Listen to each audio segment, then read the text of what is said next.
देखिए, आज सुबह थाना भरथना पे 8 बजे के आसपास सूचना आई थी कि ग्राम चंदेठी के एक मकान में मां बेटी का शव पड़ा हुआ है। इस सूचना पे तत्काल थाना भरथना की पुलिस पहुंची थी। मामला महिला अपराध से संबंधित था। तत्काल हम सभी लोग भी मौके पर पहुंच गए थे तो देखे कि वहां मां पुष्पा देवी, जिसकी उम्र लगभग 58 वर्ष थी, और उनकी बेटी निर्मला उर्फ मंजू, जिसकी उम्र लगभग 36-37 वर्ष है, उन दोनों के गले पर धारदार हथियार से वार किया गया था और दोनों की मृत्यु हो चुकी थी। उस घर का कोई सामान के साथ छेड़छाड़ नहीं की गई थी।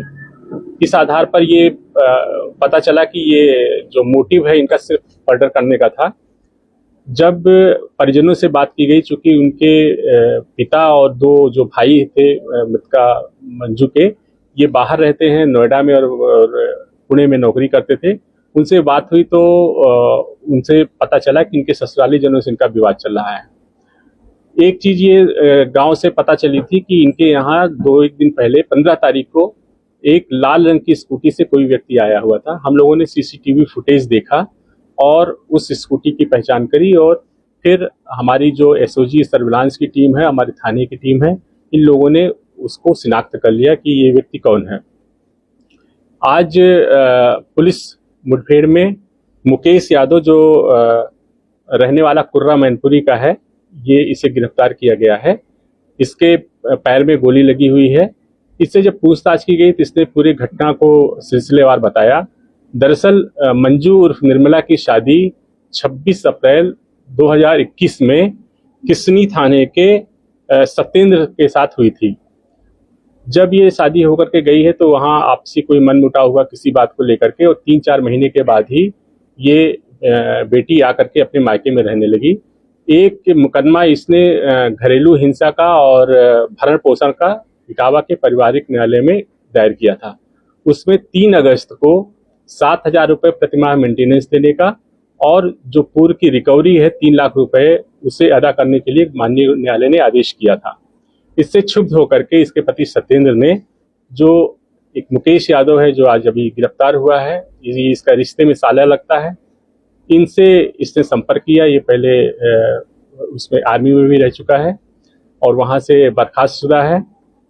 इसने इसके साथ प्लानिंग करी। प्लानिंग के तहत ये 3 माजा की बोतल साथ में लेकर गया। चूंकि मुकेश यादव का इसके घर में पहले भी जाना आना था और कहीं से दूर की रिश्तेदारी भी थी, तो उस विश्वास में ये 3 माजा की बोतल लेकर के गया था। एक सील्ड थी और 2 खुली हुई थी, जिसमें इन लोगों ने नशे की दवा मिलाई थी। और जब माँ बेटी 15 अगस्त को उस कोल्ड ड्रिंक को पीने के बाद बेहोश हो गई, तो योजना के अनुसार सत्येंद्र, जो उसका पति है, पीछे के दरवाजे से घर के अंदर आ गया। अपने साथ 4-5 दुपट्टे ले आया था, एक चाकू ले आया था। इन लोगों ने हाथ पांव बांधे और इसके बाद वहां पास पड़ी हुई दराती से, जो उसी के घर में थी, उस दराती को लेकर के और उससे गला रेत दिया गया। दोनों की मौके पर मृत्यु हो गई थी।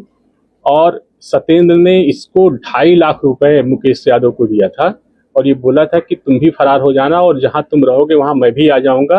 पुलिस हम लोगों को आगे कई हो सकता है पीछा करे तो हम फरारी काटेंगे। इसके लिए 2.5 लाख रुपए भी दिया था, जिसमें से 2,31,000 रुपए पुलिस ने बरामद कर लिए हैं। घटना में प्रयुक्त लाल स्कूटी भी बरामद हो गई है। घटना को इसने स्वीकार कर लिया है। इसके पति को भी बहुत शीघ्र हम लोग गिरफ्तार करेंगे। इसमें माननीय न्यायालय में हम लोग बहुत शीघ्र आरोप पत्र प्रेषित करके इस पर कड़ी विधिक कार्रवाई करेंगे। जब ये का केस चल रहा था तो ये परसों ही मर्डर, मतलब 15 को मर्डर करने का इतना जल्दी क्यों चाहिए? देखिए, ये चूंकि इनका जो मुकदमे का डिसीजन आया वो 4 अगस्त को आया है और इसी 20 तारीख को ये लोग रिकवरी वारंट जारी कराने के लिए माननीय न्यायालय में प्रार्थना पत्र देने वाले थे। ये बात सत्येंद्र को पता थी। सत्येंद्र और मुकेश की मुलाकात 13 तारीख को, जो 13 तारीख है, इसी दिन जो है माननीय न्यायालय में मिली थी। तो ये चाह रहे थे कि उस प्रार्थना पत्र पढ़ने के पहले मैं इसको इनकी हत्या कर दूं। और वो सास से भी बहुत नफरत करता था। सत्येंद्र का मानना है कि ये जो सास है हमारी, इसी के कारण बेटी हमारे यहाँ नहीं आ रही थी, या हमारा फ्रिक्शन हुआ है, तो इसलिए वो इन दोनों को उसने हत्या की। क्या ये जो सत्येंद्र है वो क्या किसी विभाग में किस पद पर है, कहाँ तैनात है? नहीं, वो अभी ऐसे किसी सरकारी सेवा में नहीं है, सामान्य ग्रामीण जीवन है उनका। मुकेश का बैकग्राउंड क्या रहा है?